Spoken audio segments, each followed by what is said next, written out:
যাত্রার সংলাপ আমাকে বলতেই হবে। আমার আমি পারবো না, আমার মনে নেই। তুমি একটা বলো। আরে মনে নেই। তুমি তো অনেক যাত্রা করছো, তুমি আজকে একটা বলতে পারবে না? তুমি একটা বলো। করছি কিন্তু মনে থাকে ওগুলো। হ্যাঁ তোমার মনে থাকে, তুমি আজকে একটা বলো। এখন এই চর্চার মধ্যে নেই। তুমি একটা বলো। তুই এমন করিস না। ঠিক আছে দাঁড়া, দেখছি, থাম দাঁড়া। ঠিক আছে, আমার একটু ভাবতে দে। হ্যাঁ তুমি ভেবেই বলো। ঠিক আছে নে, একটা সংলাপ হ্যাঁ একটা বললেই হবে।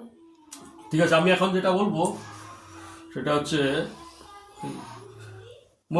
কি বলে ওই যাত্রাটা, দেবী সুলতানের যাত্রা। দেবী সুলতানের যাত্রা পালার একটা সংলাপ, একটা জায়গার একটা সংলাপ। তুমি সেটাই বলো। বলবো? হ্যাঁ ঠিক আছে বলছি। তো ঘটনাটা ছিল আলীবর্দী আর মুর্শিদ কুলি খাঁ। মুর্শিদ কুলি খাঁর সিংহাসনের উপর আলীবর্দীর প্রচন্ড লোভ। ওকে যেন তেন প্রকারে ওর সিংহাসনটা দখল করতে হবে, এটাই ছিল ওর লক্ষ্য।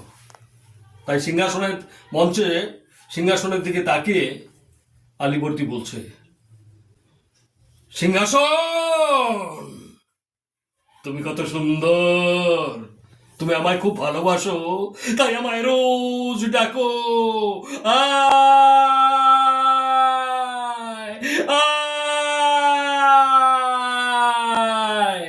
পেছন থেকে মুর্শিদ কুলি খাঁ বলছে, কি ভাবছো আলীবর্দী? জনাব ভাবছি ভাবছি ভাবছি না, আমি বলছি সিংহাসন তুমি কত ভাগ্যবান, তোমার উপর বসে তামাম দুনিয়ার চিন্তা পীর নবাব মুর্শিদ কুলি খাঁ। ভেতরের জানোয়ারটা তোমার কতদিন জন্মেছে আলীবর্দী? জনাব